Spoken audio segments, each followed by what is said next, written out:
வாழ்க வையகம், வாழ்க வையகம், வாழ்க வளமுடன். இது ஸ்கை யோகா கனடாவின் வாராந்த சிறப்பு சிந்தனை உரை நிகழ்ச்சி.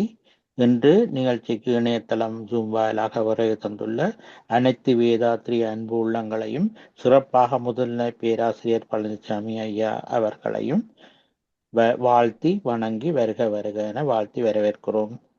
இன்று எங்கள் சிறப்பு சிந்தனை உரையாற்றமுடன் இணைந்திருப்பது நமது பேரன்புக்கும் மதிப்புக்கும் உரிய சீன புரொஃபசர் பழனிசாமி ஐயா அவர்கள். பேராசிரியர் பழனிசாமி ஐயா அவர்கள் நமக்கு நன்கு அறிமுகமானவர். கடந்த பல வருடங்களாக உள்நாட்டிலும் வெளிநாடுகளிலும் ஜூம் மூலமாகவும் நேரடியாகவும் பல வேதாத்திரிய சேவைகளை வழங்கி வருபவர். நமது கனடா மன்றத்துடன் நெருங்கிய தொடர்புகளை கொண்டவர். இத்தனை அறிவும் ஆற்றலும் அனுபவம் கொண்ட பேராசிரியர் பழனிசாமி ஐயா அவர்கள் கடந்த வாரம் ஞான களஞ்சியம் மாரிசின் கவிதைகளில் நினைப்பும் மறப்புமற்ற நிலை என்ற கருத்தில் உரையாற்றியிருந்தார்கள். அதாவது சிற்றறிவாய் இயங்க திருவிளையாட்டை தன் சிந்தனையால் உணர்வின்பம் செவ்வையோகம் ஆகும் என்று கூறி நிறைவு செய்திருந்தார்கள்.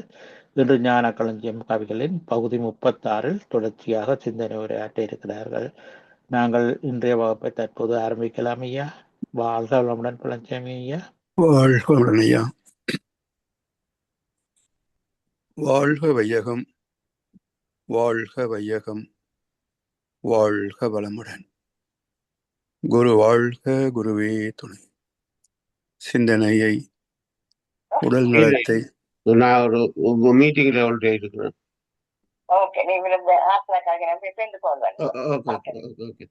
சிந்தனையை, உடல் நலத்தை சீர் அமைத்து வைத்த குருவே வாழ்க. வாழ்க வளமுடன், வாழ்க வளமுடன், வாழ்க வையகம்.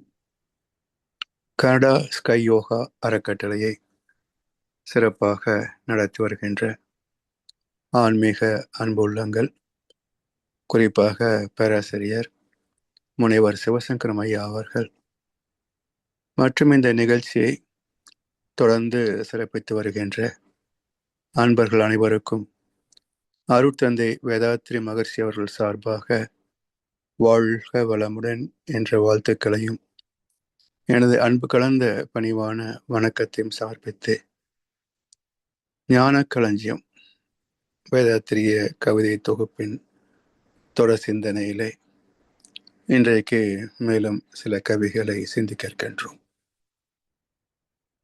முதலாவது கவி இணைந்துணர் இன்பம். இணைந்து உணர் இன்பம். இணைந்தால் இன்பம்தான். தலைவன் தலைவி இணைந்தாலும் சுகம்தான்.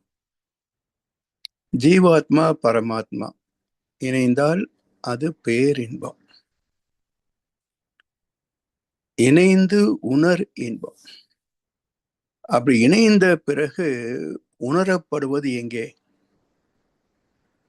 தலைவன் தலைவிடத்திலே உடலால் உணரப்படுகின்றன, அறிவால் மனதால் உணரப்படுகின்றன. இறைநிலையோடு கலக்கின்ற போது இது அங்கே உணரும். உணர்கின்ற சிறப்பு ஜீவாந்தத்துக்குத்தான் உண்டு. இறைநிலையோ அனைத்திற்கும் மூலப்பொருள். ஜீவாந்தம் என்ற நிலைக்கு வராத ஆதி நிலை. அதுல எப்படி உணர்வு கிடைக்கும் என்றால், அந்த இறை உணர்ந்த அனுபவம், அதாவது இணைந்த நிலை அனுபவம்,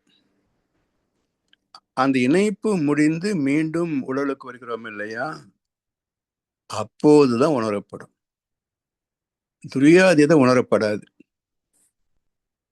அங்கு எந்த அளவுக்கு ஒன்றிருந்தோம் என்பதை மீண்டும் உடலுக்கு திரும்பிய பிறகு உடல் மூலமாகத்தான் உணர முடியும். உடல் கடந்து அது உணராது.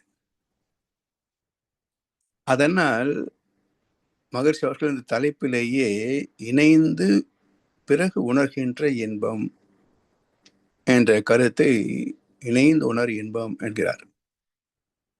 அறிவுக்கு 4 நிலை. இயற்கை தேவை, அவை மட்டும் நிறைவு கொள்ளல் 1. 2 பொறி புலனால் இயற்கை எழில் ரசித்தல். 3 பகுத்தறிவால் இயற்கை ரகசியங்கள் ஆய்ந்து அறிந்து கொள்ளல் அறிவித்தல்.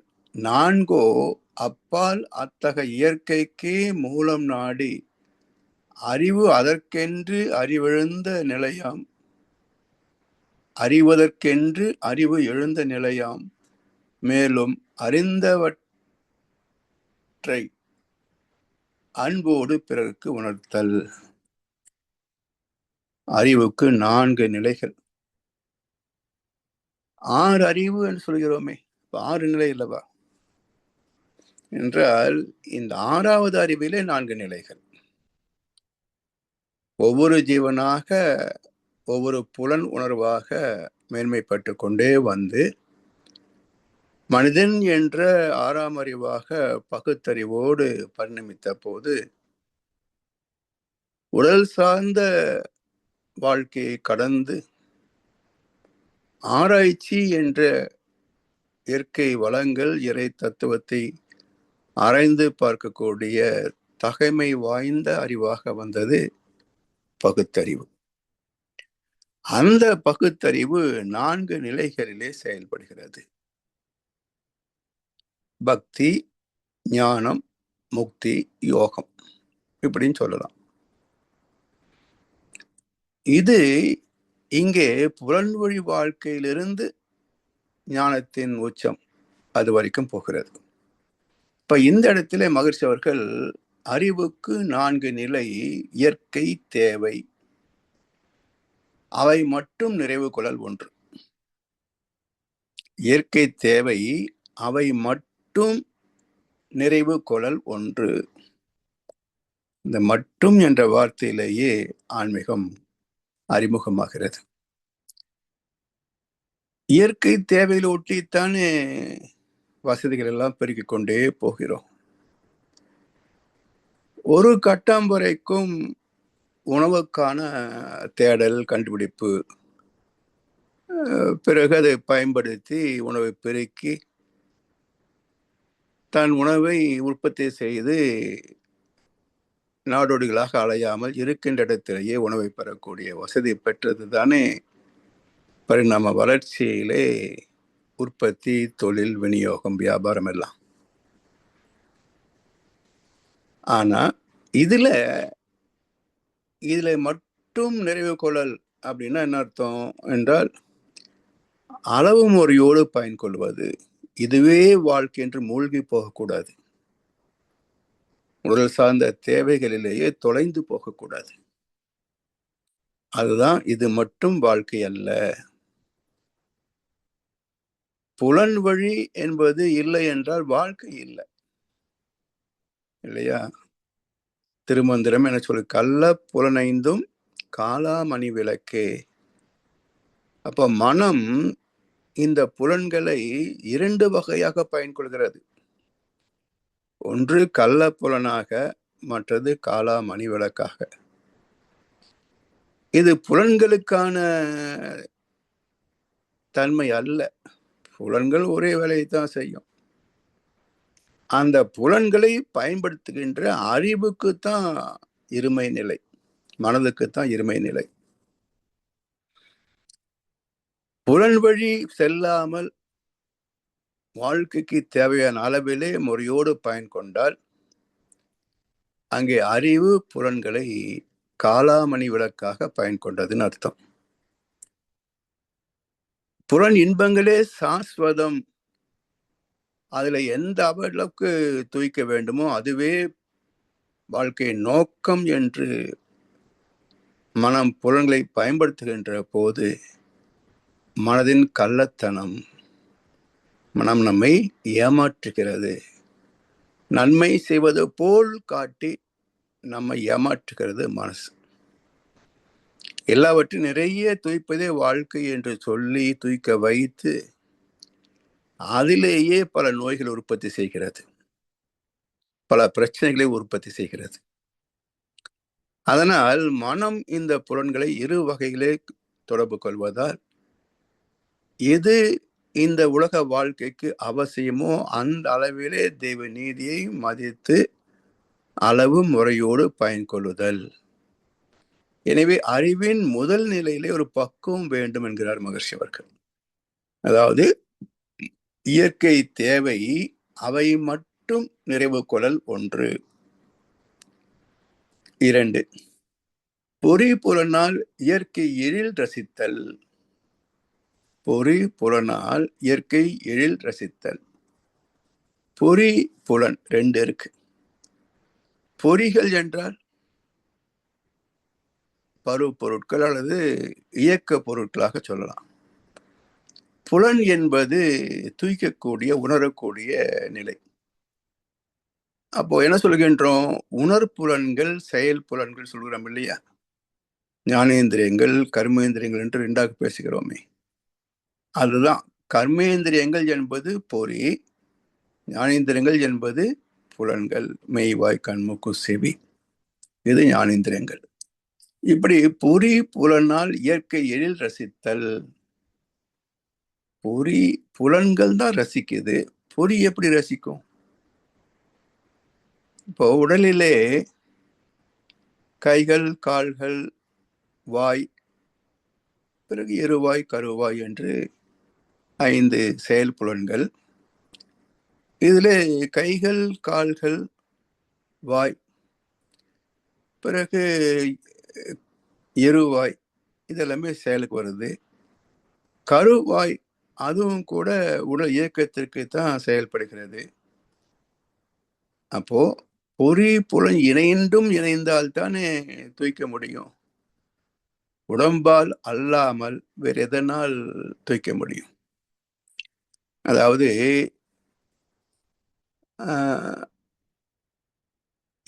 எண்ணம் எழுகின்ற போது எச்செயலும் எண்ணம் எனும் மூலத்தாலாம். இன்ப துன்ப காரணமும் அதுவேயாகும். இச்சை எனும் தீ எழுந்து எரியும் போது இயங்கும் உடல் கருவிகளால் அறிவை கொண்டு அச்சமர அனுபவித்தே அணைக்கலாகும். அப்ப புலன்கள் எப்போது நிறைவு பெறும்? உடல் இல்லாமல் புலன்கள் தனித்து இயங்க முடியுமா? அதனால் பொறி புலன்கள். ஸோ இரண்டும் இணைந்தால்தான் சுகத்தை பெற முடியுமே தவிர துக்கத்தை சந்திக்க முடியுமே தவிர, இரண்டில் ஒன்று இல்லை என்றாலும் விடல் வேண்டும் ஜீவன் என்ற பேரை அதற்கு ஜடம் என்று தான் சொல்லுவாங்க. அதனால் 2வது நிலை என்ன என்றால் பொறி புலனால் இயற்கை எழில் ரசித்தல். அதாவது மனிதன் தோன்றிய போதே இந்த அறிவும் பிறந்திருக்கிறது. எத்தனையோ பறவைகள் கூவுகின்றன. விதவிதமாக அதை ரசித்தாலும் கூட நீடித்து ரசித்தல் என்று வந்தபோது குயிலின் செய்தானே ரசித்தான். எத்தனையோ பறவைகள் நடக்கின்றன, ஓடுகின்றன, பறக்கின்றன, ஆடுகின்றன. மயிலின் நடனத்தை தானே ரசித்தான். எனவே ரசித்தல் என்பது அடையாளம் கண்டு எது சிறந்ததோ, மனதுக்கு களிப்பு அருளுகிறதோ அதை தொடர்ந்து பயன்படுத்துகின்ற அறிவின் சிறப்பு. அறிவின் சிறப்பு. அதனால் 2வது நிலை என்ன? பொறி புலனால் இயற்கை எழில் ரசித்தல். அப்படி ரசித்த திறமைதான் கலைகளாக மாறின. தான் கேட்ட ஓசை பறவை பிடித்து வந்து கூவ சொல்ல முடியுமா? அது பறந்து போச்சு. தன் இனத்திற்கு அதே போன்ற சுகத்தை தர வேண்டும் என்பது அறிவின் வெளிப்பாடு.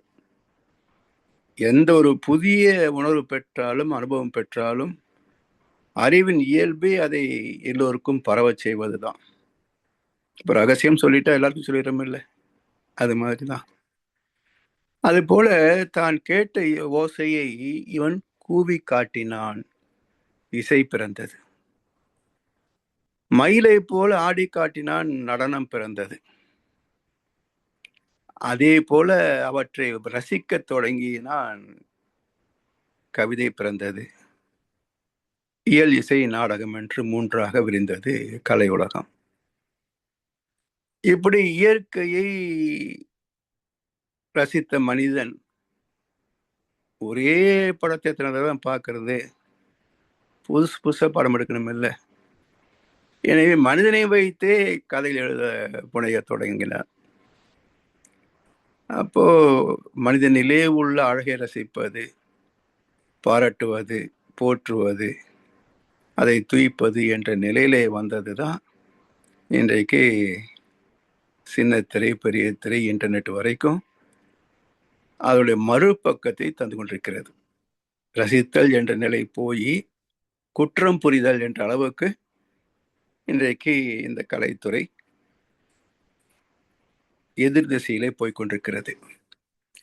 சரி, 3வது நிலை என்ன என்றால் பகுத்தறிவால் இயற்கை ரகசியங்கள் ஆய்ந்து அறிந்து கொள்ளல். 3வது அறிவு பகுத்தறிவால் இயற்கை ரகசியங்கள் ஆய்ந்து அறிந்து கொள்ளல். இப்ப இந்த இடத்துல ஏன் மகிழ்ச்சி பகுத்தறிவுன்னு பயன்படுத்துறார் என்றால், இந்த இயற்கை தேவைகளை நிறை கொள்ளவும் இயற்கை எழில் ரசிக்கவும் 5 புலன்கள் போதும். அதுக்கு மேல அதுக்கு அவசியம் இல்லை.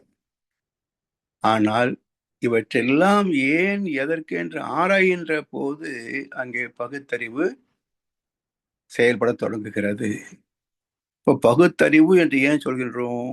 பகுத்து ஆராய்ந்து பார்ப்பது, எதையும் பிரித்து பிரித்து பிரித்து பிரித்து அதனுள் என்ன இருக்கிறது என்று ஆய்வது.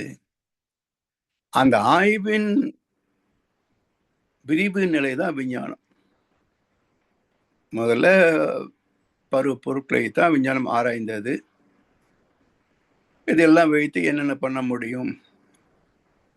கல்லையும் மண்ணையும் சேர்த்தினா வீடு கட்டலாம். உறுதியாக கட்டணும்னு சொன்னால் சிமெண்ட் என்ற ஒன்று பயன்படுத்தினாங்க. இப்படி வந்த வளர்ச்சி தானே. அதே விஞ்ஞானம் இந்த பௌதிகத்திற்கு மூலக்கூறு என்னன்னு ஆராய்ந்தது பாருங்க. அப்பதான் அது விஞ்ஞானமாக மாறியது. விண்ணை பற்றிய ஆய்வு அது இன்னும் விரிந்து காட் பார்ட்டிகள் வரைக்கும் நிற்குது. இன்றைக்கு இன்னும் தொடர்ந்து விஞ்ஞானம் முயன்று கொண்டே இருக்கிறது, ஒரு உச்சத்தை நோக்கி பயணித்துக் கொண்டிருக்கிறது. அப்ப அந்த விஞ்ஞான அறிவுக்கு காரணம் என்ன? பகுத்தாராய்கின்ற அறிவு தானே. அதனால் 3ஆம் நிலையிலே பகுத்தறிவால் இயற்கை ரகசியங்கள் ஆய்ந்து அறிந்து கொள்ளல். இப்ப இயற்கை ரகசியங்களை ஆய்ந்ததுல 2 நிலை. இந்த ஆய்விலே பகுத்தறிவை 2 நிலைகளிலே செயல்படும். அதை வலுப்பெருந்து என்ன சொல்றாரு? இருமை வகை தெரிந்து ஈண்டு அறம் பூண்டோர் பெருமை பிறங்கிற்று உலகு என்றார். அப்ப இருமை என்பது என்ன என்றால் கூர்மை, நேர்மை என்ற இருமை. கூர்மை என்பது கூர்ந்து நுணுகி ஆராய்ந்து பார்க்கக்கூடிய அறிவியல் திறம், விஞ்ஞான அறிவு.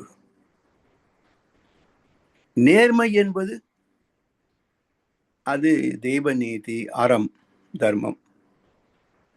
அப்ப கூர்மை என்ற விஞ்ஞானத்தை பயன்கொள்கின்ற போது அதனோடு இணைந்தே பயணிக்க வேண்டியது நேர்மை என்ற துன்பம் இல்லாத வாழ்க்கை. நேர்மை என்பது துன்பம் இல்லாத வாழ்க்கை. விஞ்ஞானத்தால் எந்த பொருளை உற்பத்தி செய்தாலும் கண்டெடுத்தாலும் மனித சமுதாயத்தின் நன்மைக்கு மட்டுமே அவற்றை பயன்கொள்ள வேண்டும். துன்பம் அளிப்பதையெல்லாம் அடிப்படையிலேயே நீக்கிவிட வேண்டும். எங்கே இது அழிவு என்று காணப்படுகிறதோ அந்த இடத்திலே அது மறைக்கப்பட்டு விட வேண்டும், அது முறைப்படுத்தி விட வேண்டும். அப்போதுதான் இந்த மனம் என்ற சைத்தானுக்கு தீனி கிடைக்காது. இப்போ வெடி பொருள் என்று கண்டுபிடித்த பிறகுதானே கண்ட இடத்துல எல்லாம் வெடி வைக்கிறான் இல்லையா? அப்போ அந்த வெடி பொருள் அணுகுண்டு என்பதெல்லாம் கண்ட இடத்திலேயே அதை மறைக்கப்பட்டிருந்தால் இன்றைக்கு வெடிகுண்டு கலாச்சாரமே எங்கேயுமே வந்திருக்க முடியாது இல்லையா? அதனால் விஞ்ஞானத்தோடு நேர்மை பாதுகாப்பு அரணாக இருக்கும். அப்ப கூர்மை என்ற விஞ்ஞான அறிவு வெளிப்படுத்துகின்ற பருப்பொருட்களிலே, அறிவியலிலே இன்பம் துன்பம் என்ற இரண்டுக்குமே வகை உண்டு. இவற்றிலே துன்பத்தை தவிர்த்து இன்பத்தை மட்டுமே நிலைப்படுத்திக் கொள்வதற்கு நேர்மை என்ற இறை உணர்வு வேண்டும். தெய்வ நீதியை பின்பற்றி மதித்து வாழ்கின்ற இறை வழிபாடு வேண்டும். அதான் 3வது அறிவு நிலை. 4 அப்பால் அத்தகைய இயற்கைக்கே மூலம் நாடி. இதற்கு அப்பாலே 4வது வரி என்ன செய்யுது? இயற்கைக்கே மூலம் நாடி. இப்போ இயற்கை என்பது என்ன, இறைவன் என்பது என்ன? கீதையில ஒரு அற்புதமான ஒரு ஸ்லோகம் உண்டு. நியூட்டன் கண்டெடுத்தது காஸ் அண்ட் எஃபெக்ட்.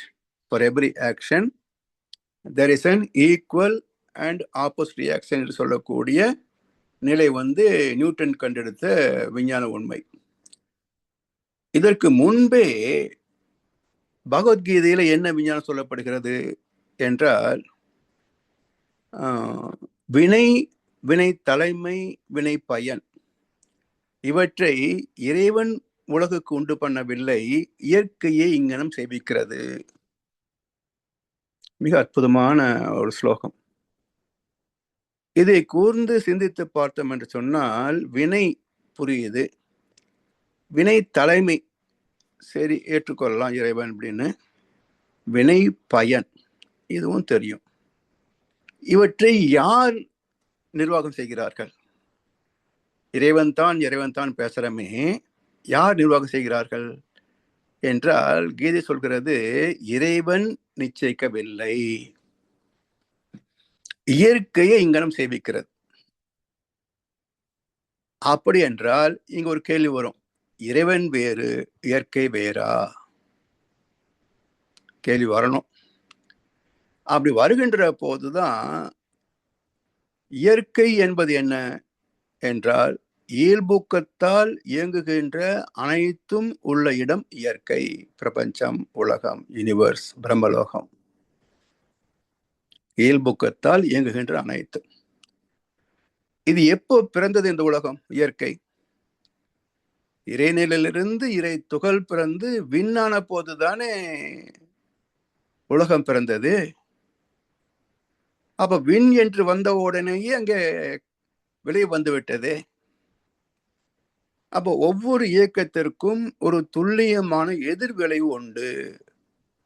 விண் சுழன்றது, வெளி அழுத்தப்பட்டது, விளைவு கரைந்த விண் கரைசல் காந்தமாக மாறுச்சு. காந்தம் தன்மை என்னாச்சு? அழுத்தமாக உணரப்பட்டது. இப்படி ஒவ்வொரு இயக்கத்திற்கும் விளைவு உண்டு. இயக்கம் இல்லாத விளைவு இல்லை, விளைவில்லாத இயக்கம் இல்லை.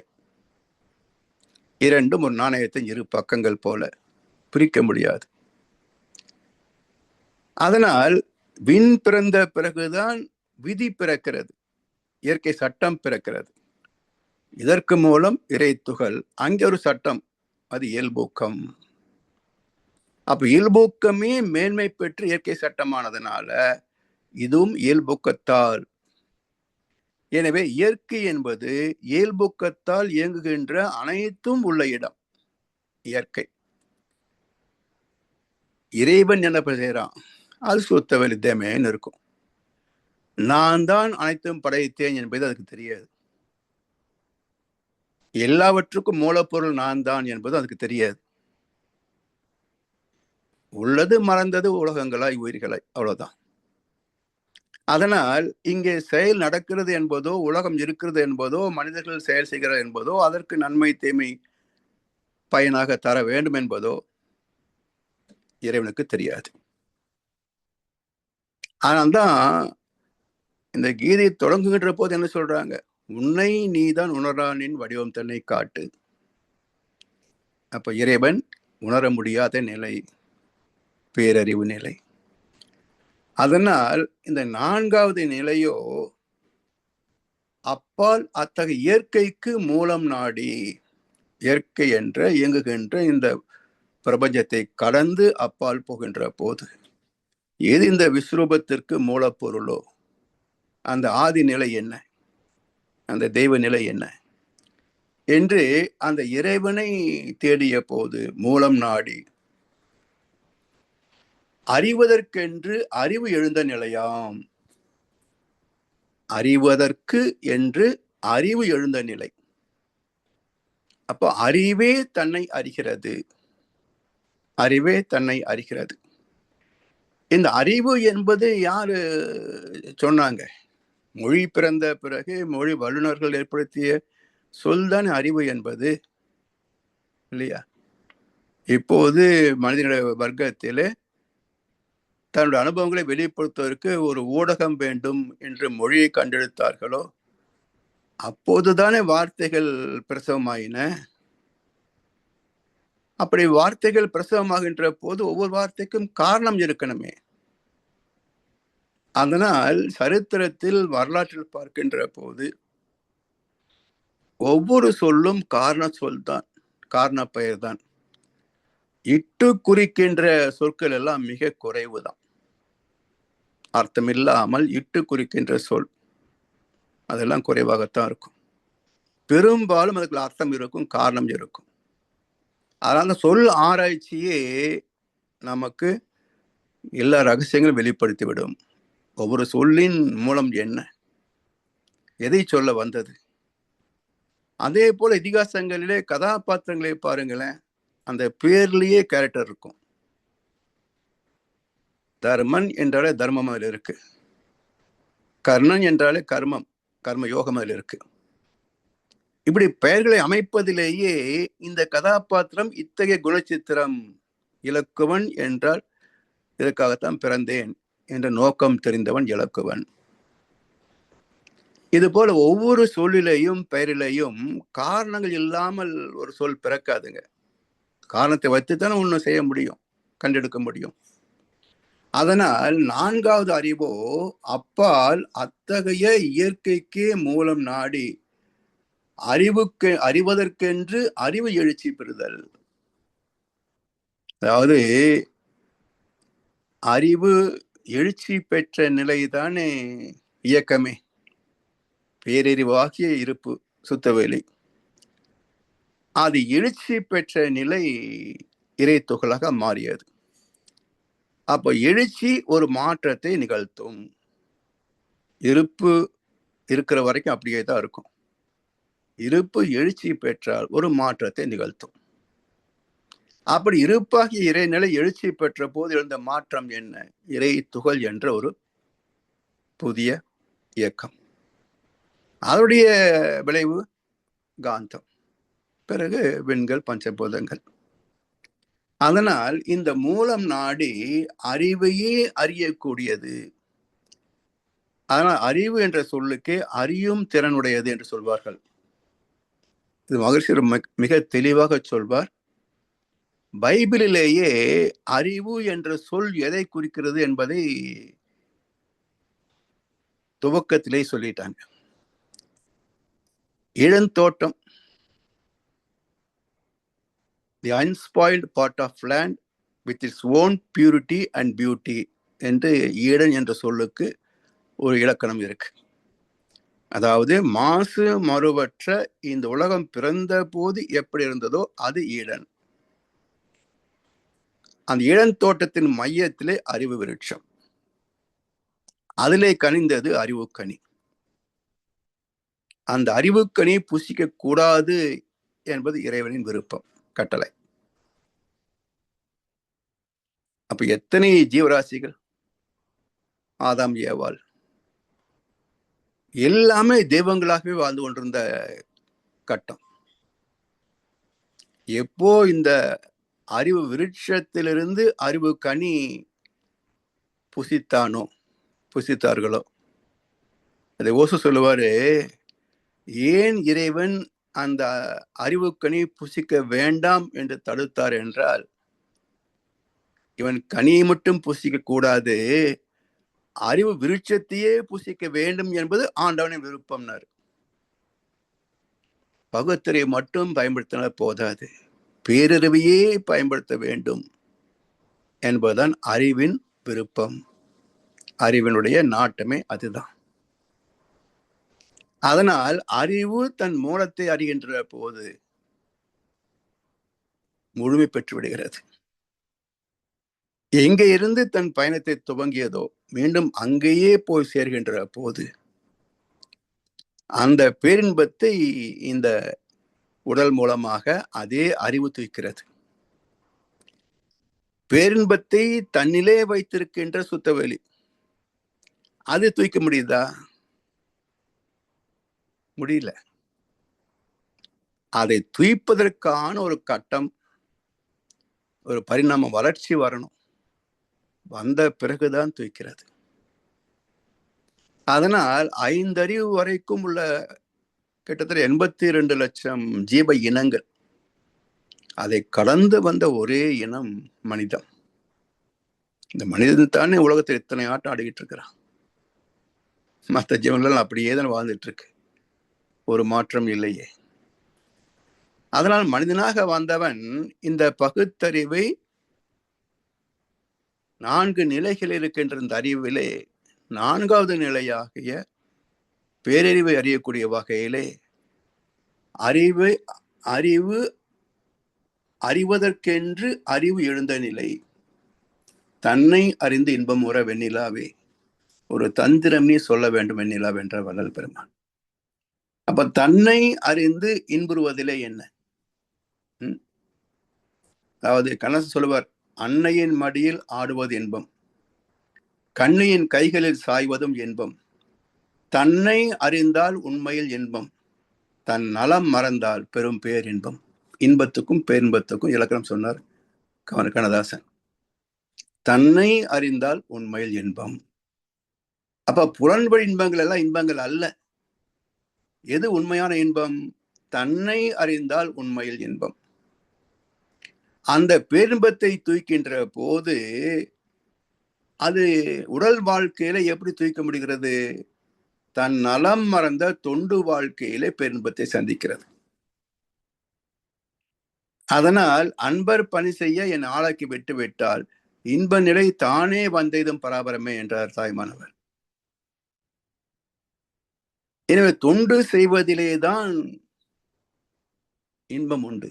ஈத்து உவக்கும் இன்பம் அறியார்கொள், தான் உடைமை வைத்து இழக்கும் என்கிறவர். என்ன பதவி, என்ன சொத்து? அது வெறும் ஜட பொருள் தானே. அப்ப உயிர் பொருளுக்கு உதவுகின்ற போது பெறுபவனும் மகிழ்கிறான், தருபவனும் மகிழ்கிறான். அப்ப இரட்டிப்பு மகிழ்ச்சி. ஈத்து உவக்கும் இன்பம். இது தெரியாதவன் யாருன்னா தான் உடைமை வைத்து இழக்கும் வன்கணவர். களவுக்கு போகும் பொருளை எடுத்து வறுமைக்கு தந்தால் தர்மமடா, பூட்டுக்கு மேலே பூட்டை போட்டு பூட்டி வைத்தால் கர்மமடனர், பாவம். இப்படி அறிவதற்கென்று அறிவு எழுந்த நிலையாம். மேலும் அறிந்தவற்றை அன்போடு பிறர்க்கு உணர்த்தல் தொண்டு வாழ்க்கை. அறிந்தவற்றை அன்போடு பிறர்க்கு உணர்த்தல். அதாவது இவரு கனகசுப்பரத்தினம் ஐயா ஒரு புத்தகத்துல சொல்லுவார், வகுப்புல ஒரு ஆசிரியர் திருக்குறள் பாடம் நடத்திட்டு இருந்தார். போன வாரம் ஹோம்ஒர்க் கொடுத்தேனே, அன்புடைமை 10 குறட்பா மனப்பாடம் பண்ணிட்டு வரணும்னு சொல்லி எங்க ஒருத்தரா சொல்லுங்க அப்படின்னாரு. சில குழந்தை கடகடன்னு ஒப்பிச்சிருச்சு, சில குழந்தைகள் தடுமாறிச்சு. ஒரு குழந்தை ரொம்ப தடுமாறி அன்பிற்கு உண்டு அடைக்கும் தாழ் தாழ் தாழ்னு நின்று போச்சு. உனக்கு 1 வாரம் டைம் கொடுத்து நீ படிக்கலையா, போய் முட்டி போட்டு படி அப்படின்னு சொல்லி வெளியே அனுப்பிட்டார்.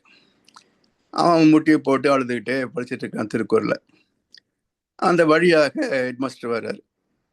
ஏன் இந்த பையன் அழுதுகிட்டே படிச்சிருக்கிறான் அப்படின்னாரு மாஸ்டர் கிட்ட. 1 வாரம் டைம் கொடுத்தாங்க, அவன் மனப்பாடம் பண்ணல, அதனால அவனுக்கு சின்ன தண்டனை கொடுத்து படிக்க சொல்லியிருக்கிறேன். என்ன பாடம்? அன்புடைமை. தலைமை ஆசிரியர் சொன்னாராமா, அன்புடைமை பாடத்தை நீங்க அன்பு இல்லாம கற்றுக் கொடுக்குறீங்க, அந்த பையனும் அழுதுகிட்டே படிக்கிறான், எப்படி அன்பு வளரும் அப்படின்னாராம். அது மாதிரி அன்பை பற்றி பேசுபவர்கள் அன்புள்ளவர்களாக இருக்கணும். எரிச்சலையும் ஆணவத்தையும் வச்சுக்கிட்டு மேடையில அழகா பேசிட்டு கீழே இறங்கி போகும்போது தள்ளு தள்ளு அப்படின்னாக்க எப்படி இருக்கும்? உனக்கு இல்லடி ஊருக்கு தாண்டி சொன்னேன்னு. இது மாதிரி இருந்தா அது உருப்படாது. அதனால்தான் மகர்ஷி அவர்கள் பக்கும் அறிந்து அறிவித்தல், நம்ம சொல்லுகின்ற கருத்து வெறும் பேச்சல் இருக்கக்கூடாது, இது ஒரு சாதனை மார்க்கம். நாமும் பாடம் கற்றுக்கொள்ளணும், பயிற்சி செஞ்சு பக்குவமாகணும், மற்றவர்களுக்கும் அதே சமயத்துல எடுத்து பேசவும் வேணும். பக்குவம் அடைந்த பிறகுதான் பேசுதுன்னு சொன்னா கருத்துக்களே போய் சேராது. அதனால நானும் பயிற்சிகள் தான். இந்த ஒரு படத்துல வருமே, நானும் மாணவன் தான், கற்றது கையளவு கல்லாத உலகளவும்பாங்கிற. அது மாதிரி இந்த உலக பள்ளியில் எல்லோருமே மாணவர்கள் தான். கடைசி தேர்வு என்ன? இறைநிலை உணர்வு. அது செத்ததுக்கு அப்புறமா இல்ல, சாகிறதுக்கு முன்னாடியே. இப்படி கடைசி பாடம் இறை உணர்வு, இன்னொரு கடைசி பாடம் மரணம், சாவு. ஸோ உடலுக்கு கடைசி அனுபவம் சாவு, ஆத்மாவுக்கு கடைசி அனுபவம் பேரின்பம். எனவே இப்படி மேலும் அறிந்தவற்றை அன்போடு பிறர்க்கு உரைத்தல். ஏன்னா அந்த அன்பு வருகின்ற போது நாம் சொல்லி தருகின்ற பாடம் அவங்களுக்கு புரிஞ்சுதான்னு பார்ப்பாங்க. கடமைக்கு பாடம் நடத்துகின்ற போது என்ன சொல்றது, கூலிக்கு மாறிக்கிற வேலை, புரிஞ்சுதா புரியலன்ற பத்தி கவலை கிடையாது. நான் சொல்லிட்டேன், நீ புரிஞ்சா புரிஞ்சுக்க, புரிஞ்சுக்கலன்னா போ. அப்புறம் என்ன கருணை இருக்குதுல்ல. அதனால் குருஸ்தானம் என்பதே அன்பும் கருணையும் நிறைந்தது. நாம் கற்றுக்கொண்டதை மற்றவர்களும் அதே நிலையில இன்னும் உயர்ந்த நிலையை கற்றுக்கொண்டார்களா, அதற்கு நம்மால் என்ன செய்ய முடியும் என்ற பெரும் கருணை. அப்படித்தான் மகர்ஷி அவர்கள் இத்தனை தத்துவத்தை நமக்கு தந்திருக்கின்றாங்க. ஐயா, அடுத்த கவி.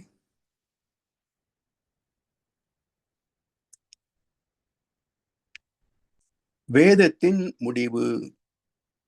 வேதம் என்பது என்ன? தெளிவாக தெரிந்தாலே சித்தாந்தம், அது தெரியாமல் போனாலே வேதாந்தம். அப்ப வேதத்துக்கு அந்தம் என்ன? மண்ணை தோண்டி தண்ணீர் தேடும் அன்பு தங்கச்சி, என்னை தோண்டி ஞானம் கண்டேன், அதான் வேதாந்தம். இதை சைவ சித்தாந்தத்துல அற்புதமான ஒரு புராண கதை, எல்லாருக்கும் தெரிஞ்ச கதை தான், ஆனா தத்துவம் தான் தெரியாது. இந்த நாரதர் மாம்பழம் கொண்டு வந்தாங்க பாருங்க. அப்போ சிவபெருமானத்துல திருவள்ளுவர் சினிமாவில் அப்படி வரும், சிவபெருமான் சொல்வார், நாம சாப்பிட்டு என்ன போகுது, வயசானவங்க, இளைஞர்கள் ஞானம் பெற்றால் தானே நல்லது ஆற்ற மாதிரி கருத்துல இந்த மாம்பழம் நாம சாப்பிட்டு ஒன்றும் ஆக போறது இல்லை, குழந்தைகளுக்கு தான் கொடுக்கணும். ஆனா யாரும் சொல்லுவார், இல்லை இல்லை அது அறுக்கக்கூடாது, முழுசா தான் சாப்பிடணும். ஏன் முழுசா சாப்பிடணும்? 2 குழந்தை அறுத்து கொடுத்தா என்ன, சம பங்கு தானே என்றால், இப்போ கற்றவர் கல்லாதவர் பிரிச்சிடலாம். கற்றவர்களிலே இவர் +2, இவர் 10th, இவர் கிராஜுவேட், இவர் போஸ்ட் கிராஜுவேட், இவர் டாக்டரேட், தரம் பிரிக்கலாம். ஆனா ஞானத்துல இவருக்கு 1/4 ஞானம், இவருக்கு அரை ஞானம், அவருக்கு 3/4 ஞானம், பிரிக்க முடியுமா? ஞானம் ஞானம் தான், அது முழுமைதான், பிரிக்க முடியாது, ஞானத்தை பிரிக்க முடியாது. அதனால் இங்க என்ன சொல்றாரு, இந்த ஞான பழத்தை முழுசாதான் சாப்பிடணும். சரி, எல்லாருக்கும் கிடைச்சிருமா? அது யாருக்கு தகுதி இருக்குல்ல, எல்லாரும் ஞானியாயிர முடியுமா? அப்ப இருப்பது 2 பேர். சரி, யாரு தெளிவா இருக்கிறாங்களோ அவங்களுக்கு இந்த ஞானப்பழம் சொல்லி ஒரு போட்டியாரி வச்சார். என்ன, யார் இந்த உலகத்தை சுற்றி வருகிறார்களோ முதலில் அவர்களுக்கு இந்த ஞானப்பழம். சரி, முருகனுக்கு சூப்பர் ஜெட் இருக்கு, மயில் வாகனம் எடுத்து கிளம்பிட்டார். உடனே இவருன்னு செய்வார் பாரு, மூஞ்சூர், என்ன செய்ய முடியும்? பார்த்தாரு, எது இந்த உலகம் அப்படின்னாரு. இருப்பு, இயக்கம், அன்னை தந்தை, அம்மை அப்பன் சேர்ந்ததுதான் உலகம். இவ்வளவுதானே? அப்போ அம்மை அப்பனை அறிந்து பிடித்து விட்டால் ஞானம் பெற்றதான்னு அர்த்தம். அப்படி அம்மா அப்பா சுத்தி வந்தாரு, கும்பிட்டாரு, ஞானப்பழத்தை வாங்கிக்கிட்டாரு. என்ன கருத்து என்றால், இருப்பும் இயக்கமும் சேர்ந்ததுதானே உலகம். இருப்பு சிவம், இயக்கம் சக்தி, ரெண்டும் சேர்ந்ததுதானே உலகம். Attractive force, repulsive force. Entire universe is nothing but waves. Science சொல்லுது. அப்ப அறிவியலை ஏற்றுக்கொண்ட உண்மை, இந்த உலகத்தில் இரண்டே அலைகள் தான். ஒன்று ஈர்ப்பு சக்தி, இன்னொன்று விளக்கும் சக்தி, வேற இல்லை. ரெண்டும் தான் உலகம். அப்ப இந்த ரெண்டும் சேர்ந்தால் என்ன அர்த்தம்? உயிர் இருக்குது, உடம்பு இருக்குது. அதுதானே மனுஷன். சித்தத்துக்கு அந்தமாக சிவனை காண்பது சித்தாந்தம். உயிருக்கு அந்தமாக, ஆத்மாவுக்கு மூலமாக பரமாத்மாவை அறிவது சித்தாந்தம். சித்தென்ற இயக்கம், உயிர், அணு. சித்துக்கு அந்தமாக சிவனை காண்பது சித்தாந்தம். சோ சித்தாந்தியாக விநாயகன் வெற்றி பெற்றார். முருகன் போனார், உலகமெல்லாம் சுத்தி பார்த்தார். எத்தனையோ கேலக்சிஸ், ஒவ்வொன்றுக்குள்ளும் எத்தனையோ சூரியன்கள், எல்லாவற்றையும் சுத்தி பார்த்தார். எல்லாமே எதனால் ஆனது என்றால், காந்தம் என்று ஒன்று இல்லை என்றால் அணுக்கள் கூட முடியாது, இல்லையா? காந்தம் என்ற ஒன்று இல்லை என்றால், ஈர்ப்பு இல்லைன்னா சேர்தல் எங்கே, இல்லையா? ஆண் பெண் ஈர்ப்பு இல்லை என்றால் எதுக்கு குடும்பம்? அந்த ஈர்ப்பு இருப்பதனால்தான் இந்த அவஸ்தை, இல்லையா? ஈர்ப்பு இல்லைன்ற உலகம் இல்லை, வாழ்க்கை இல்லை, குடும்பம் இல்லை. அப்போ எல்லாவற்றுக்கும் காந்தம் தான் அடிப்படை. ஏனென்றால் இந்த விண் என்ற இயக்கத்தை சேர்த்து வைத்ததே காந்த துகள் தானே, இறை துகள் தானே. அப்போ வேதம் என்ற சொல்லுக்கு இறை துகள் என்று பேர். இந்த குறிப்பு பகவத்கீதையிலே இருக்கு. யாண்டும் நிறைந்துள்ள வேதம் யஜ்ஞத்தில் நிலை பெற்றுள்ளது என்று ஒரு ஸ்லோகம் இருக்கு. வேதங்கள் என்பது 4 புத்தகங்கள் அல்ல, அலமாரியில் இருக்கிற இடம் இல்லை. வேதம் என்பது 4 புத்தகங்களும் அல்ல, இருக்கின்ற இடம் அலமாரியும் அல்ல. எங்க இருக்கு? யாண்டும் நிறைந்துள்ள வேதம். அங்கு இங்குன்னு சொல்ல முடியாதபடி இந்த உலகம் முழுவதும் நிறைந்திருக்கின்ற வேதம் எப்படி இருக்கு? யஜ்ஞத்தில் நிலை பெற்றுள்ளது, இயக்கத்தில் இருக்கிறது. அப்ப இந்த உலகம் முழுவதும் இயங்குகின்ற ஒரு ஆற்றல் எது? வேதம், இறைத்துகள். இறைத்துகளுக்கு பிறகுதானே பின்னு. எனவே வேதத்துக்கு அந்தமாக வேதாந்தியாக முருகன் வெற்றி பெற்றான். சரி, அப்போ ஒருத்தருக்கு மட்டும் பணம் கொடுத்துட்டீங்களே அப்படின்னா இதுல தோல்வியே கிடையாது. சித்தத்துக்கு அந்தமாக சிவனை கண்டான் விநாயகன், அவனுக்கு ஞானப்பழம். வேதம் என்ற இறைத்தோளுக்கு முடிவாக மூலமாக இறைவனை கண்டான், சிவனை கண்டான் முருகன், அவன் வேதாந்தியாக வெற்றி பெற்றான். 2 பேருக்கும் தோல்வி கிடையாது. சரி, ஏன் ஞானப்பழம் விநாயகருக்கு தரப்பட்டது என்றால், அந்த திரைப்படத்திலேயே ஔவையார் வருவார் முருகனை சமாதானப்படுத்துறதுக்கு. இவரை கோச்சிட்டு பழனிமலைக்கு போயிடுறாரு. அப்போ ஔவையார் வந்து, முருகா நீயே ஒரு ஞானப்பழம், உனக்கு எதுக்கப்பா இன்னொரு ஞானப்பழம்? அப்போ ஞானம் ஒன்றுதான், 2 கிடையாது. அது முழுமைதான், அதனால் பலவும் கிடையாது.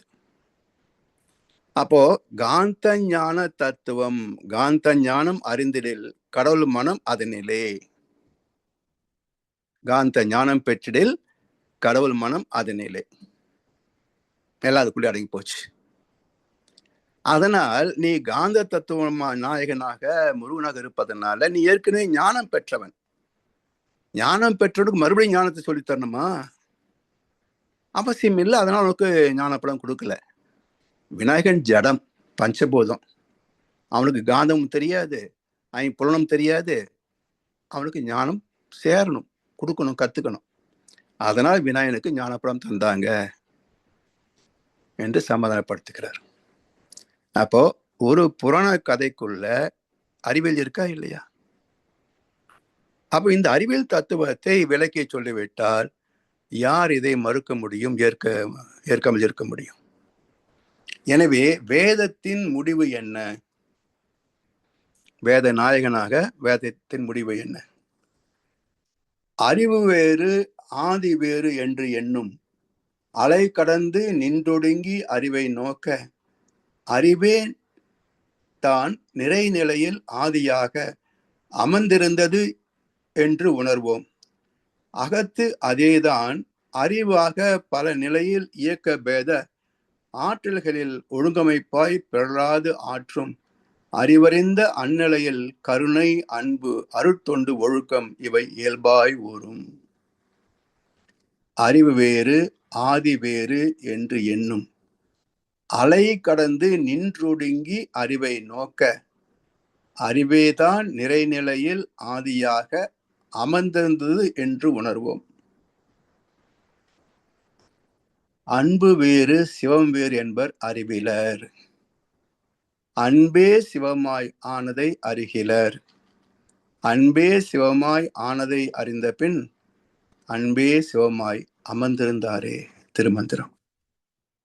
அதே கருத்து அறிவு வேறு ஆதி வேறு என்று எண்ணும் அலைத்தன்மை, துவைத்தம். இந்த துவைதத்தை கடந்து நின்று ஒடுங்கி அறிவை நோக்க, அத்வைதத்தை நோக்க அறிவே தான் நிறைநிலையில் ஆதியாக அமர்ந்திருந்தது என்று உணர்வோம். அறிவு வேறு ஆதி வேறு அல்ல. ஏன்னா அறிவும் ஆற்றலுமே பிரிக்க முடியாதவை. சைவ சித்தாந்தத்துல சிவத்தினுடைய இயல்புகள் என்ன? அது வெறும் ஒற்றை பொருளா, அல்லது அதுக்குள்ள என்ன இருந்ததனால் அது எழுச்சி பெற்றது என்ற ஒரு கேள்விகள் எல்லாம் இருக்கும் இல்லையா? அப்ப சைவ சித்தாந்தம் என்ன சொல்கிறது? இப்போ பொதுவா பஞ்ச பாண்டவர்களுக்கு திரௌபதி தான் ஒரே மனைவி. இப்போ 5 ஆண்களுக்கு ஒரு மனைவி யார் என்று கேட்டால் எல்லோரும் சொல்கின்ற பதில் என்ன? திரௌபதி. சரி, இந்த பாண்டவர்கள் பெற்ற குந்தி மாத்திரி, சரி, குந்திக்கு எத்தனை கணவன்? திரௌபதிக்கு 5 கணவன். சரி, குந்திக்கு எத்தனை கணவன்? கருணை பெற்ற போது சூரியனுடைய ஆற்றல், தர்மனை பெற்ற போது தர்மதேவனின் ஆற்றல்,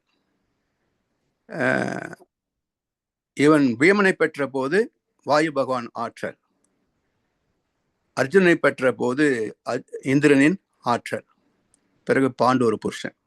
அப்ப சூரியன், தர்மதேவன், வாயு பகவான், இந்திரன், பிறகு பாண்டு. எத்தனை பேர் ஆச்சுங்க? இதே போலத்தான் ஆறுமுக கடவுள் யாருன்னு கேட்டா உடனே முருகன்றோம். இதை அனுகிரகர் கேட்கிறார். ஏறுமயில் ஏறி விளையாடு முகம் ஒன்று, ஈசனுடன் ஞான மொழி பேசும் முகம் ஒன்று, கூறும் அடியார்கள் வினை தீர்த்த முகம் ஒன்று, குன்றுருவ வேல் வாங்கி நின்ற முகம் ஒன்று, மாறுபல் சூரை வதைத்த முகம் ஒன்று, வள்ளி மனம் புரிந்த முகம் ஒன்று. இத முருங்கிட்ட கேட்கல அருணகிரியார். ஆறுமுகம் ஆன பொருள் நீ அருள வேண்டும், ஆதி அருணாச்சலம் அமர்ந்த பெருமான் சிவங்கிட்ட கேட்கிறார். ஆறுமுகம் ஆன பொருள் நீ அருள வேண்டும், ஆதி அருணாச்சலம் அமர்ந்த பெருமானே. அருணாச்சலம் எங்கே? திருவண்ணாமலை. அப்ப சிவபெருமான்ட்ட கேட்கிற இந்த ஆறு எப்படி வந்தது அப்படின்ற சைவ சித்தாந்தம் என்ன சொல்கிறது? சிவன் என்பது ஒற்றை தன்மை அல்ல, அது சூன்யம் அல்லன்னு மகரிஷி சொல்ற மாதிரி சிவம் ஒரு சூன்ய பொருள் அல்ல. அந்த சிவம் என்ற இருப்புக்குள் 6 தன்மை இருந்தது என்று உலகத்திற்கே இறை தத்துவத்தை முதல் சொன்னது சைவ சித்தாந்தம். அதனால்தான் இலங்கை ஜெயராஜே சொல்வார், சைவ சித்தாந்தத்திற்கு மேல் ஒரு சித்தாந்தம் கிடையாது அப்படிம்பார். ஏன்னா இதுதான் துவக்கம். துவக்கத்துல சைவம் என்ற பேரும் கிடையாது. அது சனாதன தர்மம் என்று ஒற்றை வார்த்தையில் சொல்லுவாங்களே தவிர அதுக்கு ஒரு சமயம் என்றோ மதம் என்றோ பேர் கிடையாது.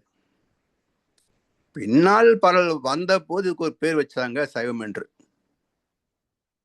ஆனா அந்த சைவ சித்தாந்தத்தின் மூல தத்துவத்தில் என்ன சொல்றாங்க, சிவம் என்பது ஒற்றை பொருள் அல்ல, சூன்யம் அல்ல, அதற்குள் 6 பண்புகள் அடக்கம் பெற்றிருந்தன. அந்த 6 பண்புகள் எழுச்சி பெற்ற நிலையே முருகன். இந்த 6 பண்புகள் எழுச்சி பெற்ற நிலை. அதையும் அந்த வரிசை கிரமமா காட்டுவாங்க கந்த புராணத்துல, சைவ சித்தாந்தத்திலையும். சிவனுடைய நெற்றியிலிருந்து 6 பொறிகள் வந்தன. அதை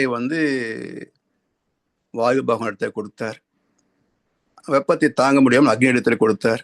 அவர் தாங்க முடியாம வர்ண பகவானிடத்தை கொடுத்தார். வர்ணன் கங்கை இடத்தை கொடுத்தார். கங்கை கொண்டு சரண பொய்கையில வச்சுட்டாங்க. சரண பொய்கையில 6 குழந்தைகள் பிறந்தன அப்படின்லாம் கதைகள் வரும். அப்ப என்ன கருத்து என்றால், சிவத்திற்கே 6 பண்புகள் உண்டு. என்னெல்லாம் அப்படின்னா, அது அகோரம். அகோரம் என்றால் அழகு என்று சொல்வார்கள், இருட்டு என்று சொல்வார்கள். அப்ப அகோரி என்றால் அந்த மூலமாகிய சிவநிலையை உணர்ந்து அதே நிலையில் வாழ்பவர்களுக்கு அகோரின் பேர். அடுத்தது அது ஈசான. ஈசானம் என்றால், ஈசா என்றால் மூலப்பொருள், நா என்றால் எதிர்ச்சொல், மூலமற்றது. அப்போ அதுவே தனக்கு ஒரு மூலம் இல்லாமல் அதுவே அனைத்திற்கும் மூலமாகவும் முடிவாகவும் அமைந்த நிலை ஈசானம். சரி, மூன்றாவது தத் புருஷ. தத் என்பது இறைநிலை, புருஷ என்றால் அறிவு, பிரகிருதி என்பது பெண் அல்லது இந்த பிரபஞ்சம். அப்போ தத் புருஷ, அறிவே தெய்வமாக இருக்கிறது. சைவ சித்தாந்தத்தின் வார்த்தையைத்தான் மகர்ஷி துணிச்சல வெளிப்படுத்தினார். அறிவே தெய்வம், அஞ்சுவதேன் துணிந்துரைப்போம், அறிவேதான் தெய்வம். அப்ப முதல் எங்க இறைவனை கண்டார்களோ அவர்களே சொன்னது அறிவே தெய்வம், தத்புருஷ. சரி, இந்த மூன்றும் சேர்ந்து எழுச்சி பெற்ற நிலை ஈஸ்வர். அந்த எழுச்சி பெற்ற நிலையில என்னவாகிறது என்றால் வாம தேவ, சத்யோஜாத்தம். சத்யோஜாத்தம் என்றால் ஒரு இருட்டிலிருந்து ஒரு ஸ்பார்க் வந்தா எப்படி இருக்கும், அது போல அந்த இறைநிலையிலிருந்து வெளிப்படக்கூடிய ஆற்றல் சத்யோஜாத்தம். அப்படி வெளிப்பட்ட ஆற்றல் எப்படிப்பட்டது என்றால் வாம தேவ. வாமன அவதாரம் கேள்விப்பட்டிருக்கிறோம். இப்போ சிறிது. தேவோ, தேவர்கள் விரிந்த நிலை பெருசு. அப்போ இந்த சிவம் என்பது என்ன என்றால், சிறிதினும் சிறிது. எவ்வளவு சிறியது என்று நினைக்கிறோமோ அதை விட எண்ணற்ற மடங்கு சிறியது. எது பெருசு? எவ்வளவு பெரியது என்று நாம் கற்பனை செய்கிறோமோ அதை விட எண்ணற்ற மடங்கு பெரியது இந்த பிரபஞ்சம். யார் எத்தனை பேர் கண்டிருக்க முடியும் விஸ்வரூப தரிசனத்தை? சோ சிறிதினும் சிறிது, பெரிதினும் பெரிது.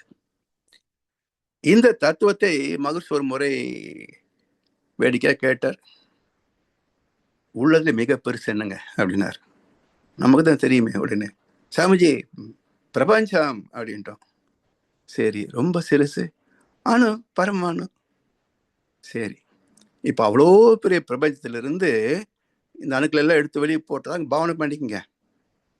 இப்ப என்ன மிச்சம்? ஒண்ணும் இல்லை. அப்ப எல்லாமே இறை துகள்களின் சேர்க்கை. எறும்பு தோலை உரித்து பார்க்க யானை வந்ததுடா, என் இதய தோலை உரித்து பார்க்க ஞானம் வந்ததுடா என்றார் கண்ணதாசன். அது எப்படி எறும்பு தோலை உரிச்சு பார்த்தா யானை வரும்?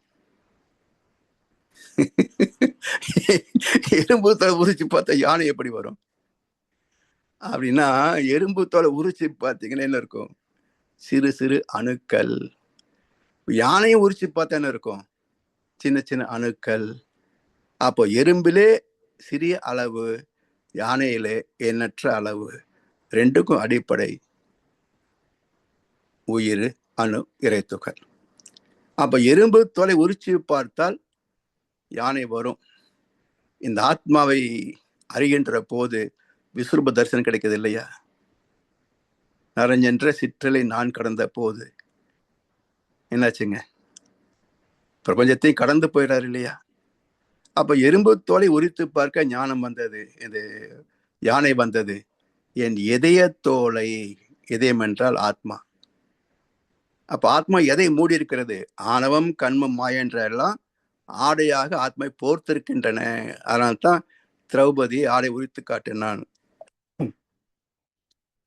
துரியோதனன். அப்போ ஆத்மா குணங்களால் போர்த்தப்பட்டிருக்கிறது, அது ஆடை போல ஓமானம். அப்படி என் இதயத்தோலை உரித்து பார்க்க ஞானம் வந்தது.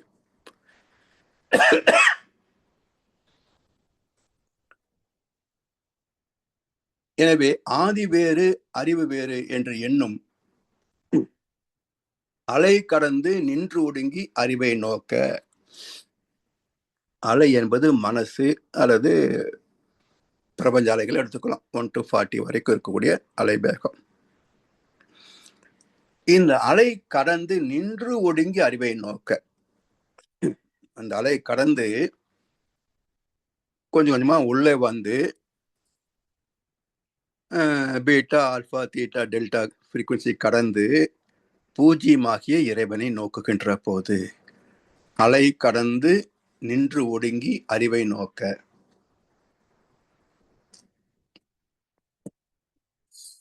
அறிவேதான் நிறைநிலையில் ஆதியாக.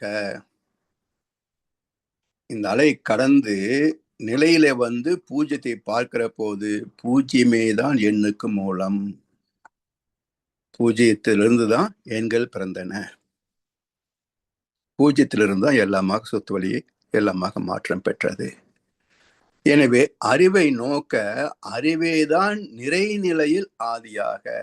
அறிவேதான் நிறைநிலை என்றால் இந்த பிரபஞ்சத்தில் நிறைந்திருக்கின்ற வெளியாக. நிலைத்த வெளி சுத்த வெளி, நிறைந்த வெளி இந்த பிரபஞ்சத்திற்குள் அடக்கம் பெற்றிருக்கின்ற சுத்த வெளியின் இயக்க நிலை. இப்படி நிறைநிலையில் ஆதியாக அமர்ந்திருந்தது என்று உணர்வோம். இந்த பிரபஞ்சத்திற்கு மூலமாக அமர்ந்திருக்கிறது என்பதை உணர்வோம். அகத்து அதேதான் அறிவாக பல நிலையில் இயக்க பேத ஆற்றல்களில் ஒழுங்கமைப்பாய் பெறாது ஆற்றும் அறிவறிந்த அந்நிலையில் கருணை, அன்பு, அருட்தொண்டு, ஒழுக்கம் இவை இயல்பாய் கூறும். இப்போ இறைநிலையை ஆதி நிலையே அறிவு பேரு இல்லை அப்படின்னு பார்த்தோம். இங்க அகத்து அதேதான். அகம் என்றால் அகம் பிரம்மாஸ்மி. நமக்குள் உடல் என்ற எல்லைக்குள் அடக்கம் பெற்றிருக்கின்ற மையம் கொண்டிருக்கின்ற அந்த பரமாத்மாவின் ஒரு சிறு கூறு ஜீவாத்மா. அகத்து அதேதான் அறிவாக பல நிலையில் இயக்க பேத ஆற்றல்களில். அகமாக நமக்குள்ள மட்டுமா? எல்லா ஜீவனுக்குள்ளேயும் அகமாக இருக்குது. பல நிலைகளில் அறிவு பேதப்பட்டு கொண்டே வந்து பகுத்தறிவாக மனிதனாக வந்தது. வந்த பிறகும் இதுல அந்த பகுத்தறிவு, கற்றறிவு, சிற்றறிவு, பற்றறிவு என்ற நிலையிலையும் இயல்பறிவு, நுண்மான் உடைப்புலன் அறிவு, கற்றறிவு, தேர்ந்தறிவு, உள்ளுணர் அறிவு என்ற நிலையிலே வளர்ச்சி நிலைகளையும் இப்படி பல படித்தளங்களிலே அறிவு செயல்பட்டு கொண்டிருக்கிறது மனித இனத்திற்குள்ளேயும். அதனால் அகத்து அதேதான் அறிவாக பல நிலையில் இயக்க பேத ஆற்றல்களில் ஒழுங்கமைப்பாய் பெறலாது. எந்த இயக்கமாக இருந்தாலும் அதுல பேட்டர்ன், பிரிசிஷன், ரெகுலாரிட்டி இந்த 3 பண்புகளை விலக்கி எதுவுமே விதிவிலக்காக இருக்க முடியாது. ஸோ பஞ்ச பூதங்கள் எடுத்துக்கொண்டாலும் சரி, ஜீவராசிகள் எடுத்துக்கொண்டாலும் சரி, காலையில் மலரும் தாமரை பூ, அந்த கருக்களில் மலரும் மல்லிகை பூ, இரவில் மலரும் அல்லிப்பூ, 12 ஆண்டுகளுக்கு ஒரு முறை மலரும் குறிஞ்சிப்பூ. எதுவுமே காலம் தவற முடியாது.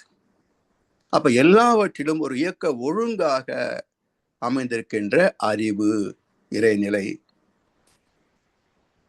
அறிவாக பல நிலையில் இயக்க பேத ஆற்றல்களில் ஒழுங்கமைப்பாய் பெறாது ஆற்றும் அறிவறிந்த அந்நிலையில். இப்ப இது அறிந்தோம் வச்சுக்கோங்க. எல்லாரையும் பார்க்கிறோம், கோடிக்கணக்கான மனிதர்கள், அவற்றிலே எத்தனை எத்தனை பேதங்கள். எல்லாவற்றையும் பார்க்கிற போது 100 வகை பறவை வரும், கோடி வகை பூ மலரும், ஆடி வரும் அத்தனையும் ஆண்டனும் பிள்ளைகளடா. அப்ப எல்லாவற்றும் இறைவனை காணக்கூடிய பக்குவம் எப்ப வருகிறது என்று சொன்னால், அறிந்தது சிவம், மறந்தது அன்பு. சக்தி எல்லாம் திரண்டு சிவம் பெருக, சித்தமெல்லாம் எனக்கு சிவமயமே. எதை பார்த்தாலும் இறைவனின் திருநடனமாக, ஒரு பிம்பமாக, ஒரு தோற்றமாகத்தான் பார்க்கிறேன் தவிர இறைவனை தவிர வேறு இல்லை. இந்த பார்வைக்கு பேர் தான் பிரம்மஞானம். இந்த பார்வைக்கு பேர் தான் பிரம்மஞானம். அதனால் அறிவறிந்த அந்நிலையில் என்ன வெளிப்படுகிறது? கருணை, அன்பு, அருட்தொண்டு, ஒழுக்கம், இவை இயல்பாய் ஊறும். அதாவது தெரிஞ்சுக்கிட்டோம் நம்ம கோபப்படக்கூடாது அப்படின்றதல்ல இந்த பக்குவம். கோபம் என்றாலே மறந்து போன நிலை இந்த பக்குவம். இப்ப நம்ம இருக்கிற நிலையெல்லாம் பார்க்குறோம், ஆசைப்படுறோம், ஓ இது எதுக்கு தேவையில்லாம. அப்ப முதலில் ஏற்கனவே வாழ்ந்த வாழ்க்கையின் அனுபவங்களிலே ஒன்றை பார்த்து ஆசைப்படுகிறோம், கோபப்படுகிறோம், எரிச்சல் வர்றோம். அடுத்த கணம் இது தப்புன்னு புரிஞ்சு நம்ம வித்ரா பண்ணிக்கிறோம். ஆனா அது வேறு. இது இயல்பாய் மாறும் என்றால் துர்க்குணங்களே கிடையாது, ஒன்லி பாசிட்டிவ் கேரக்டர்ஸ். நற்குணங்கள் மட்டுமே இயல்பாக மாறும். அன்பு, கருணை, அருட்தொண்டு, ஒழுக்கம். இப்ப அன்பு, கருணை, இறைநிலை தன்மை. அருட்தொண்டு, அந்த இறைவனை அறிவதற்காக நாம் ஆற்றுகின்ற தொண்டு. ஒழுக்கம், இதுல இந்த வார்த்தைகள் எல்லாம் யோசிச்சு பார்த்து எழுத முடியாதுங்க. ஏற்றினிலே கை, எண்ணம் அகண்டாகாரம், இயற்கை ரகசியங்கள் மலர்ந்து எழுத்துக்களாய் மாறும் சொல்றாங்க பாருங்க. அதனால இந்த இங்க ஒழுக்கம் விழுகணும். அன்பு இறைநிலை, கருணை இறைவனுடைய வெளிப்பாடு. அதை அறிந்தோம், அதுக்கான அருட்தொண்டு செய்கிறோம். ஒழுக்கம் இருக்கணும் இல்ல. அதனால் இது இல்லை என்றால் அதுக்கு என்ன பேரு? கூடா ஒழுக்கம் என்றாரு வள்ளுவப்பெருந்தகை. கூடா ஒழுக்கத்துல என்ன சொல்றாரு? போலித்தனமான துறவிகள்.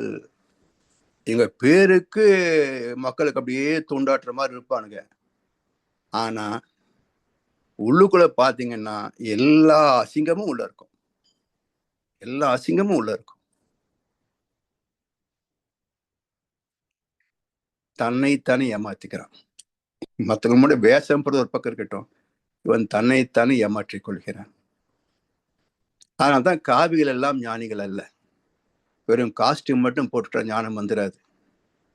அது உள்ளிருந்து எழுகின்ற ஒரு மலர்ச்சி அது. அதனால் இவை இயல்பாக மாற்றம் பெறணும். நம்முடைய கொண்டு வந்த பதிவுகள் எல்லாம் தரம் மாற்றி இதை தவிர வேறு வருவதில்லை என்ற அளவிலே நம்முடைய இயல்பறிவாகவே, இயல்பு தன்மையாகவே, பிறவை குணமாகவே மாறு சொல்லுவோம் பாருங்க. அது போல பிறவை குணமாகவே மாற்றம் பெறணும். அப்பதான் போராட்டம் இல்லாத ஒழுக்கம்.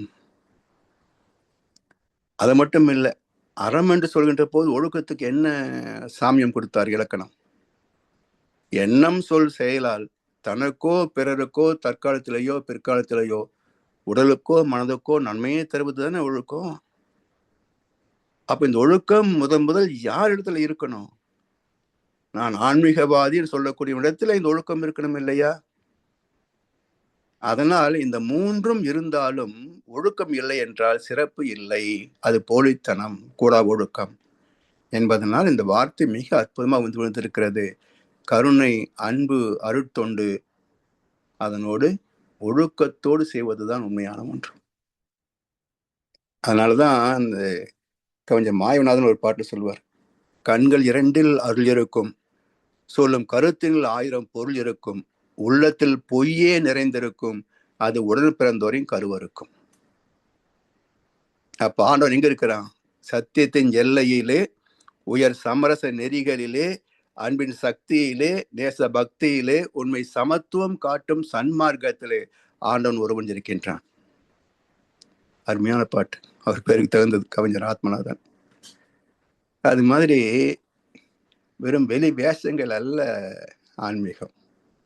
அது மக்கள் இந்த அளவுக்கு தாழ்ந்து போனதுக்கு காரணமே இது போன்ற போலித்தனமும் வெறும் பதவி வச்சுக்கிட்டு ஆடுற ஆட்டமும். இதெல்லாம் கடந்து உண்மையான ஞானிகளாக இருந்தால் உலகம் மாற்றம் பெறும். அதனால் அறிவறிந்தோர் எண்ணிக்கை பெருகி வர வேண்டும் என்பார் மகிழ்ச்சி அவர்கள். அது வரைக்கும் அந்த பாதையிலே நம் கடமை அறவாழ்வின் நாட்டத்தை சிறக்கட்டும் என்று சொல்லி வாய்ப்பளித்த செவிமடு தலைவருக்கு நன்றி பாராட்டி இன்றைய உரையை நிறைவு செய்கின்றோம். வாழ்க வளமுடன், வாழ்க வளமுடன், வாழ்க வையகம். வாழ்க வளமுடன் ஐயா. சிறப்பான சிந்தனை உரை, அன்பு, கருணை, ஒழுக்கம் எல்லாம் சிறப்பா விளங்கப்படுத்துறீங்க. முதல்ல இப்ப கேள்வி பகுதியில் நிகழ்ச்சிக்கு போவோம். அன்பர்கள் உங்களுக்கு கேள்விகள் இருந்தா கைகளை உயர்த்தி கேளுங்க. எனக்கு ஒரு கேள்வி இருக்கு, நான் அதை பிறகு கேட்கிறேன். உங்களோட கேள்விகளை கைகளை உயர்த்தி கேட்கலாம். யாருக்கும் அது கேள்விகள் உண்டா இந்த ஐயாவின் பேருரையில? சரி, அவர்கள் கொஞ்சம் கையெத்தி இருக்காங்க. ராதாம்மா, வாழ்க வளமுடன். வாழ்க வளமுடன்மா, சொல்லுங்க ஐயா. இதுக்கு எதுக்கு வேதத்தின் முடிவுன்னு சொல்லி வைக்கிறாங்க ஐயா? அதாவது வேதம் என்ற இறைத்துகள், அதுக்கு முடிவு இறைநிலை. எனவே வேதத்தின் முடிவு இறைநிலை அப்படின்னு பார்க்க. ஓ, அப்ப இதுக்கும் வேதத்துக்கும் சம்பந்தம் இல்லை? இல்லை, வேதம் என்பது இறைத்துகள். அப்ப வேதான்னு சொல்றீங்க? ஆமாமா, வேதாந்தம். நம்மளுடைய வேதம் இல்ல, இது வந்து நம்ம மறைன்னு சொல்லக்கூடிய அந்த வேதங்கள் இல்ல. இங்க மகரிஷி மீன் பண்றது வந்து வேதத்தின் முடிவு. நம்ம ஜென்ரலா வேதாந்தம் வேதத்தின் முடிவுன்னு சொல்லுவோம். அது வேதங்களுடைய அந்தம் என்னன்னா, வேதங்கள் எல்லாமே அந்த பிரம்மத்தை தான் சொல்லுது. முடிவு பிரம்மத்துல இருந்துதான் எல்லாம் வந்தது அப்படிங்கிறது. ஆனா அந்த பிரம்மத்தை வந்து அது என்ன சொல்லுதுன்னா, அது வெளியில்ல, அது வந்து ஒரு என்ன சொல்றது, எல்லாவற்றையும் இயக்கக்கூடிய ஒரு சக்தி அப்படிங்கிற மாதிரி சொல்றது.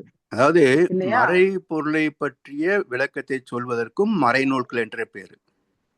ஆமா, அதனால கீதையில கூட சொல்லுங்கம்மா. சொல்லுங்க. அந்த கீதையில கூட அந்த ஸ்லோகம் சொன்னேன்ல, யாண்டும் நிறைந்துள்ள வேதம். அப்ப வேதம் என்பது இந்த மறையை பற்றி சொல்ல வந்த நூல்களுக்கும் மறைநூல்கள் என்ற பேரு. அது தனியா புத்தகம் புரிஞ்சுட்டோம்னாக்கா கருத்து சரியா முழுமையாகாது.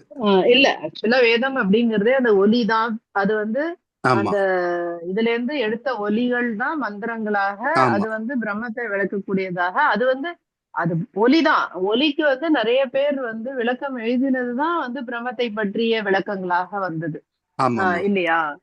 அப்போ இங்க வந்து வேதத்தின் முடிவு அப்படின்னாக்க அறிவுதான் இப்படி கூட எடுத்துக்கலாமா?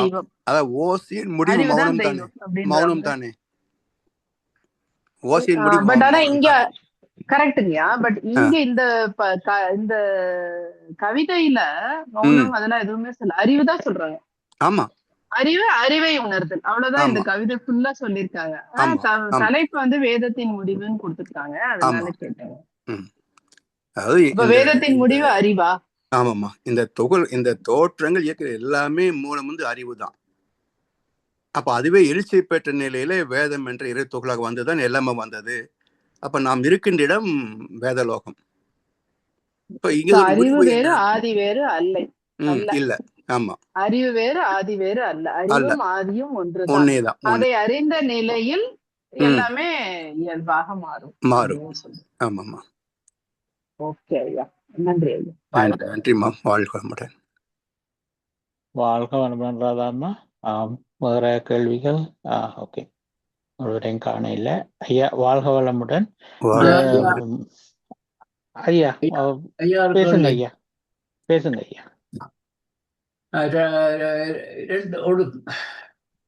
இப்ப முதலாவது கவிதையில ஐயா இறைந்துணர் இன்பம் வந்த 2வது கவிதை அது.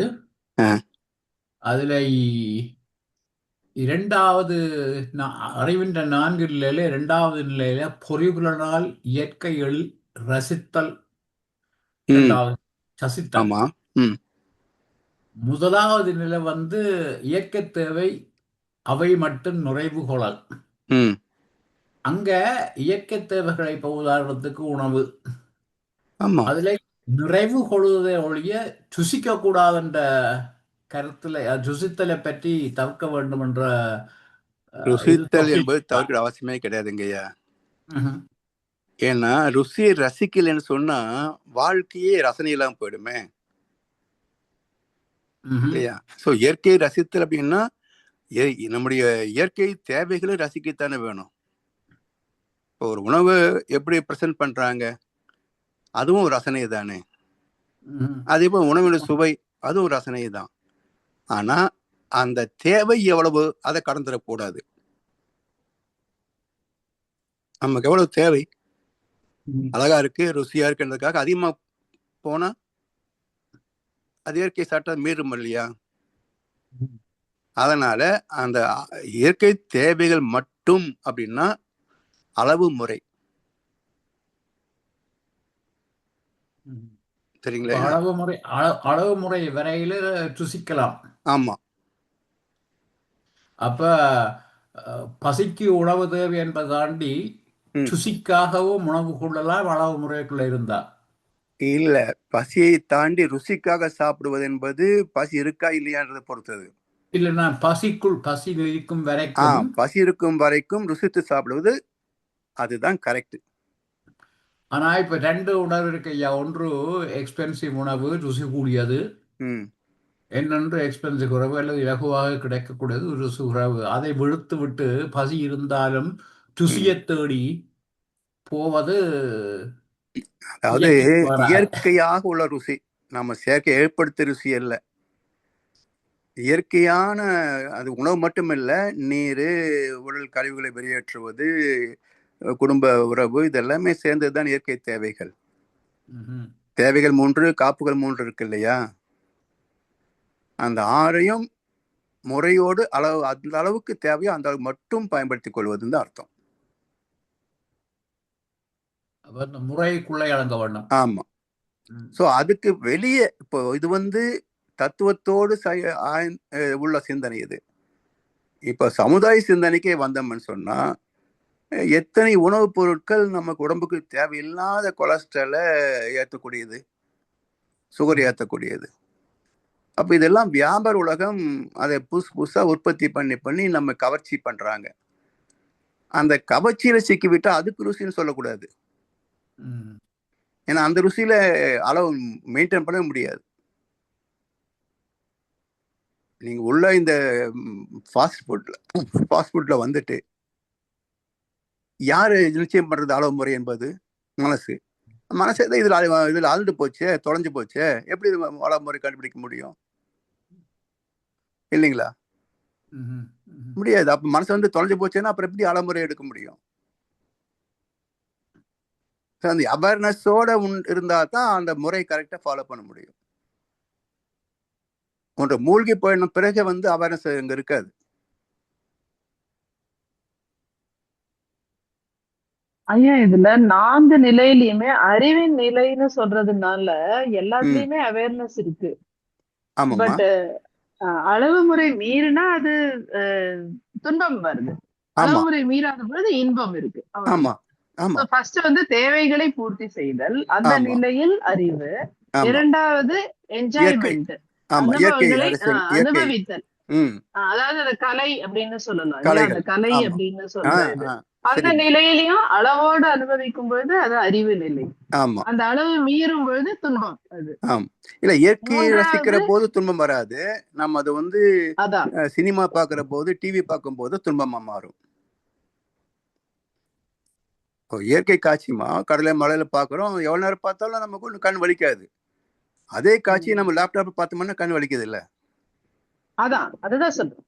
இயற்கையை ரசிப்பது அப்படிங்கிறது பொறிப்புலனால்.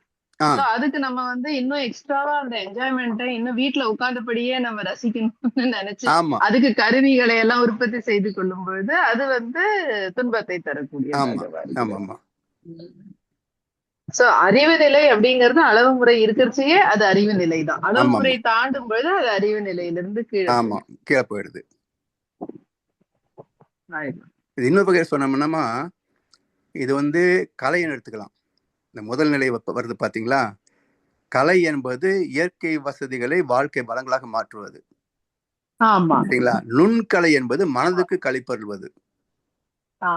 அப்போ நம் உடல் தேவைகளை நிறைவு செய்வதற்கு கலை, மனதை மகிழ்ச்சி அடைய செய்வதற்கும் அல்லது ஒரு கழிப்படை செய்வதற்கும் நுண்கலைகள்.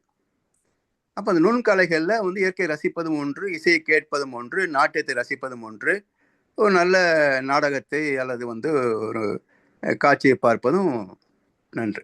அப்படி எடுத்துக்கணும். இது அன்னமய கோஷம், மனோமய கோஷம் அப்படி கூட அப்படி எடுத்துக்கலாம். ஏன்னா முதல்ல வந்து உடல் தேவைகளை பார்க்கிறோம், அன்னமய கோஷம். இது நுண்கலை ரசிக்கிறோம், மனோமய கோஷம்.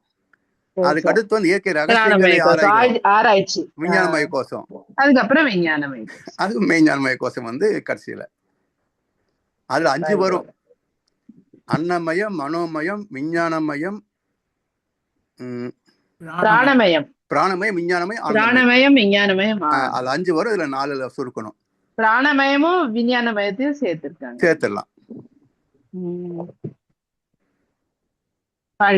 இது நல்ல சிந்தனை தான்மா. ஐயா, இன்னொரு கேள்வி சொல்லுங்கய்யா. இது ஒரு டெக்னிக்கல் கேள்விதான்.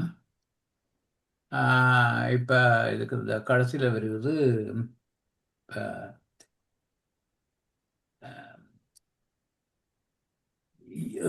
அறிவு எழுச்சி விழுகின்ற போது இயக்கமாகிறது. அந்த இயக்கத்தின் பரிணாம வளர்ச்சி தான் மிச்சமெல்லாம். அப்ப லாஜிக்கலாக சிந்திக்கின்ற போது அந்த அறிவு எழுச்சி பெறுவதற்கு முன்பு எழுச்சியற்ற நிலை ஒன்று இருக்கும், அடக்க நிலை. அப்ப இந்த அடக்க நிலையில இருந்து எழுச்சி நிலையாக, ஆனால் அதுக்கு மூலமாக இருப்பது கினமேட்டிக் விவரிங். இறைநிலையின் பண்பு கினமேட்டிக் விவரிங் தான் எழுச்சி நிலைக்கு எழுச்சியை ஏற்படுத்துகிறது. அப்ப அந்த எழுச்சி வருவதற்கு அந்த அதுக்குரிய த்ரெஷ்ஹோல்டு எந்த நிலையில அது தன்னிற்கம் இயல்பாக இருக்குது, அது எப்போ அது எழுச்சி ஆகுது? அந்த தன்னிறக்கம் எழுச்சி பெறுவதற்கு காரணத்தை தேடினா கஷ்டம். ஏன்னா அது என்ன சொல்லுவாங்கன்னா, ஒரு ததும்புதல் அப்படின்ற மாதிரி ஏதோ ஒரு வார்த்தை சொல்லுவாங்க. அதாவது இந்த தஞ்சிருக்கம் இருக்கிற போது அந்த அதுக்குள்ளேயே என்ன சொல்லுவோம், தண்ணி அதுக்குள்ளேயே ததும்புது இல்லைங்களா? அது போல ஒரு ததும்பல் அப்படின்னு மகர்ஷி சொல்லுவாங்க. அல்லது இந்த எழுச்சி எப்பொழுதுமே நிகழ்ந்து கொண்டு இருக்குமா? எப்பவும் நிகழ்ந்துகிட்டு இருக்கும். அதனால்தான் புதுசா அணுக்கள் கூடிக்கொண்டே வருகின்றன. சோ பிரஹ் என்றால் தொடர்ந்து விரிவதுன்னு அர்த்தம். சயின்ஸ் என்ன சொல்றது? The universe is ever lasting and ever increasing science சொல்லுது. அதனால அந்த சுத்தவெளியுடைய இயல்பு தொடர்ந்து கொண்டே தான் இருக்குது. புதிய புதிய இறைத்துகள் தோன்றிக் கொண்டே இருக்கும், புதிய விண்கள் தோன்றிக் கொண்டே இருக்கும், விண்கள் அழிந்து கொண்டும் இருக்கும்.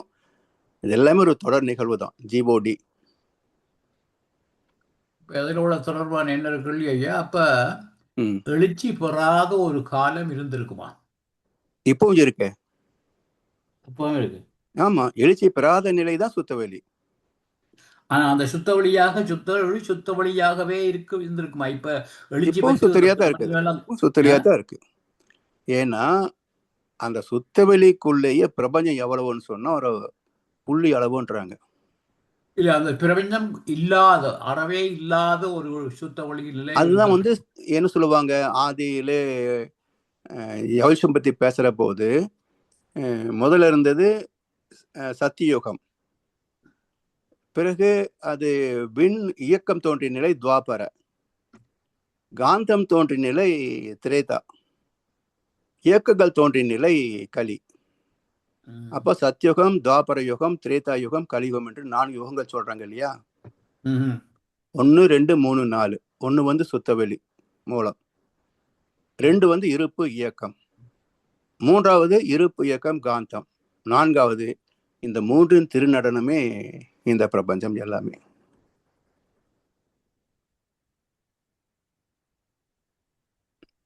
சரிங்களா?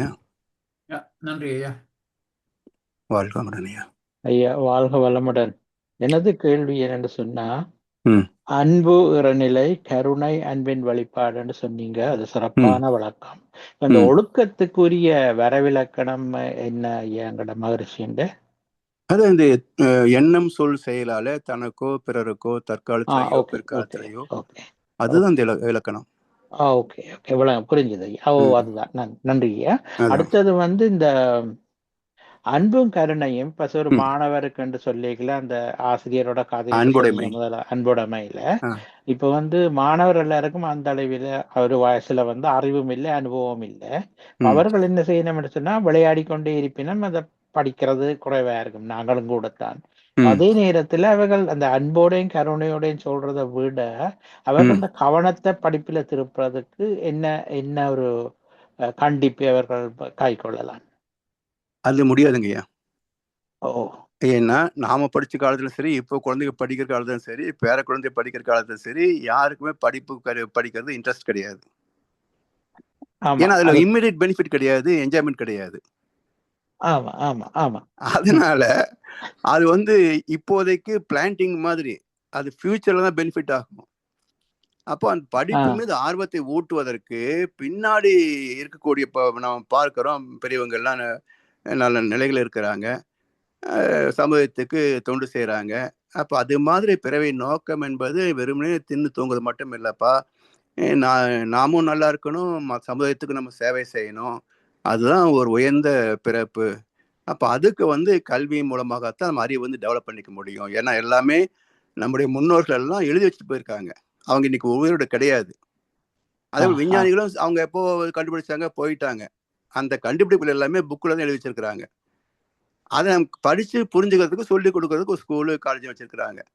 அதெல்லாம் நம்ம படிக்கணும் அப்படின்றத திரும்ப திரும்ப திரும்ப திரும்ப சொல்லிட்டு இருக்கணுங்க ஐயா, வருஷ கணக்கா. ஆமா, ஒவ்வொருத்தருக்கும் ஒரு தேவை வரும்போது சில குழந்தைகள் இயல்பாக படிக்க ஆரம்பிச்சிடும். சில குழந்தைகளுக்கு நம்ம திரும்ப திரும்ப சொல்லி சொல்லி வலியுறுத்தி தான் ஒரு கட்டத்துல கொண்டு வரணும். ரொம்ப கஷ்டம் தாங்க படிப்புல ஒரு ஆர்வத்தை ஏற்படுத்துவது வந்து ரொம்ப கஷ்டம். அது முதல்ல இருந்த காலத்தை விட இப்ப ரொம்ப கொடுமையான காலம். இந்த வீடியோ கேம்ஸ் வந்த பிறகு அதுல போய் சிக்கிறாங்க ஐயா. இப்ப எல்லா இடத்துலயும் கம்ப்யூட்டர் இல்லாம கிடையாது. இப்ப இங்க எல்லாம் பாத்தீங்கன்னா குரோம் புக்குன்னு சொல்லி எல்லாருக்கும் இருக்கு. அது போக வீட்டுக்கு வந்து ஐபடுத்தி வச்சுக்கிறாங்க. அதை பாக்குறேன் இதை பாக்குறேன்னு சொல்லி வீடியோ கேம் பார்த்துட்டு இருப்பாங்க. நம்ம எத்தனை தடவை தான் ஏமாத்த முடியும், கவனிக்க முடியும்? அதுதானே இப்ப இந்த யூடியூப்ல பாக்குறது கூட இல்லாட்டி கேம்ஸ் கூட அவங்க விளையாடும் போது வந்து இந்த எங்க அந்த கம்ப்யூட்டருக்கு ஏஐக்கு தெரியும் நீங்க எப்ப அதை களைச்சு போனீங்க விட்டுட்டு போறீங்கன்னு. அந்த நேரம் பார்த்து அதால ஒரு கேம ஒரு பாயிண்ட்ஸ கூட கொடுக்கும்.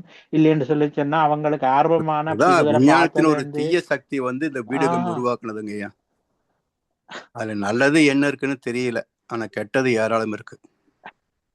உண்மைதானே ஐயா, நிறைய நிறைய. ஜானகிராமன் ஐயா, நீங்க அன்மியூட் பண்ணி இருக்கிறீங்க, கேள்வி இருக்குதா? வாழ்க வளமுடன். இல்லைங்க ஐயா, இல்ல. வாழ்க வளமுடன் ஐயா. ஐயா நன்றி. வாழ்க வளமுடன். அதனாலதான் இன்றைய காலகட்டத்துலதான் விழிப்பு நிலை ரொம்ப ரொம்ப ரொம்ப அவசியமா, ரொம்ப அவசியம், ரொம்ப ரொம்ப அவசியம். ஆமா, நான் தான் குழந்தை தப்பு ரொம்ப சொல்லுவேன். நாமளும் ஒண்ணுமே இல்லாம இருந்த காலத்துல வந்துட்டோம், இன்னைக்கு ஆமா. இவ்வளவு எக்ஸ்போஸ் இருக்கிற காலத்துல அவனை வந்து கண்ட்ரோல் பண்ணுறது அவனுக்கு எவ்வளவு மைண்ட் பவர் வேண்டிய இருக்கு. அதனால ஈஸியா குறை சொல்வது ஈஸி. ஆனா அவங்களுடைய நிலையில இருந்து நம்ம பார்க்கணும். சமுதாயம் அப்படி இருக்கு. அதனால அவங்களுடைய கஷ்டத்தையும் அந்த குழந்தைங்க புரிஞ்சுக்கிட்டு நிலையில நமக்கு வந்து இந்த அளவு எல்லாம் டைவர்ஷன் அன்னைக்கு இருந்திருந்ததுன்னா நம்மளும் அவங்க எப்படி நாமளும் இருக்காங்களோ அப்படித்தான் அப்படி போயிருப்போம். நாமளும் அப்படித்தான் போயிருப்போம். அந்த வயசுல எல்லாம் சுய கண்ட்ரோல் வருது அப்படிங்கறதுல ரொம்ப கஷ்டம்தாம்மா. அதனால இன்னைக்கு உலகம் இன்னைக்கு கஷ்டம். இருக்கிற டஃபஸ்ட் ஜாப் வந்து அதுவும் பேரண்டிங். பெரியவங்களுக்கே வந்து ப்ராம்ப்ட் பண்ணி என்னென்னத்தையோ வந்து அது கொடுக்கறது. அதுல இருந்து அவங்க வெளியே வர்றதே ரொம்ப கஷ்டம். ₹1 சேலன்றாங்க, எப்படிங்கயா கிடைக்கும்? அது என்ன இருக்கும் இருக்குன்னு தெரியாது. ஒருத்தர் சொல்றான் ஓடிபி அனுப்புறேன் வந்து ரெனியூ இது பண்ணு, அவ்வளோ படிச்சு சொல்றான் ஓடிபி கேட்க மாட்டோம் அப்படின்ட்டு. எதையாச்சும் அனுப்பி எதையாவது இது பண்ணி இன்னைக்கு எல்லாம் பாத்தீங்கன்னா வழிப்பறி கொள்ளையெல்லாம் கிடையாதுங்க. இந்த செயினை திருடுறது அதெல்லாம் எதுவுமே கிடையாது. உட்கார்ந்த இடத்துல இருந்து டப்பு டப்புன்னு அக்கௌண்ட்ல இருந்து அமௌண்ட் எடுத்துடுறாங்க. எங்க இந்த கம்போடியாவா ஏதோ ஒரு கண்ட்ரி இருக்கு, நைஜீரியா, அந்த என்டையர் இது ஏரியா. அவங்க எல்லாம் வந்து ஒரு சாஃப்ட்வேர் கம்பெனி நடத்துறாங்களா ஃப்ராட் பண்றதுக்குன்னு. ஆமாங்கய்யா, நம்ம மக்களே நைஜீரியால உட்காந்து நடத்துவாங்கய்யா. இங்க டைரக்டா நடத்தினா மாட்டி போன்னு. ஆமா, இங்க டெக்சாஸ்ல இந்த டேலஸ்ல இந்த 2 மாசத்துக்கு முன்னாடி ஒரே கம்பெனி பேர் வச்சுட்டு 40 கோஸ்ட் கம்பெனி நடத்துறானுங்க நம்ம ஆளுங்க. அதை கண்டுபிடிச்சதுக்கு அப்புறம் இப்போ டெக்சாஸ் பக்கம் பாத்தீங்கன்னா இந்தியன்ஸ் அப்படின்னால கேவலமா பாக்குறாங்க, சிரிக்கிறாங்க. அததான் சொல்றேன், அப்படிதான் ஆயிடுது கடைசியில. இப்ப நாம எல்லாரும் அதுக்கு அந்த அவமானத்துக்கு உள்ளாயிடுறோம். That is what happens. இப்போ டாலஸ் எல்லாம் போனோம்னா நம்ம வந்து இந்தியன் சொல்லிக்கிறதுக்கு வெக்கப்பட வேண்டிய நிலைமை போச்சு.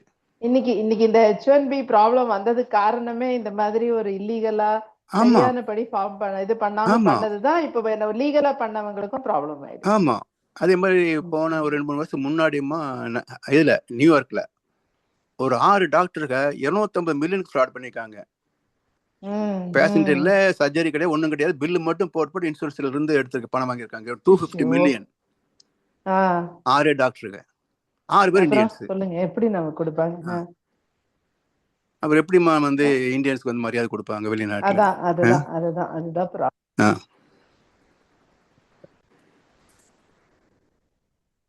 வாழ்க்கை.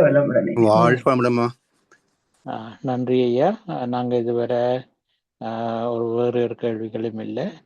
ஓகே, ஞான களஞ்சியம் கவிகளுக்கு சிறப்பான விளக்கங்களையும் அன்பரின் கேள்விகளுக்கு சிறப்பான பதில்களை அளித்து பல சந்தேகங்களையும் தீர்த்து வைத்த எமது பேராசிரியர் பழனிசாமி அவர்களுக்கு கனடா ஸ்கை சென்டர் சார்பிலே மனமார்ந்த நன்றிகளை தெரிவித்துக் கொள்கிறோம். இப்போது பேராசிரியர் பழனிசாமி அவர்களுக்கு மன்றத்தின் சார்பிலே ஒரு வாழ்த்து தெரிவிப்போம். அனைவரும் துரிய நிலைக்கு வந்துவிடவும்.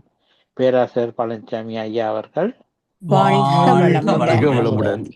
பேராசிரியர் பழனிசாமி ஐயாவின் அவர்களின் உடல்நலம், மனவளம், பொருளாதார வளம்,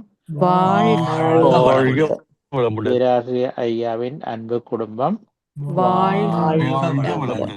பேராசிரியர் பழனிசாமி ஐயாவின் வேதாத்திரிய தொண்டு,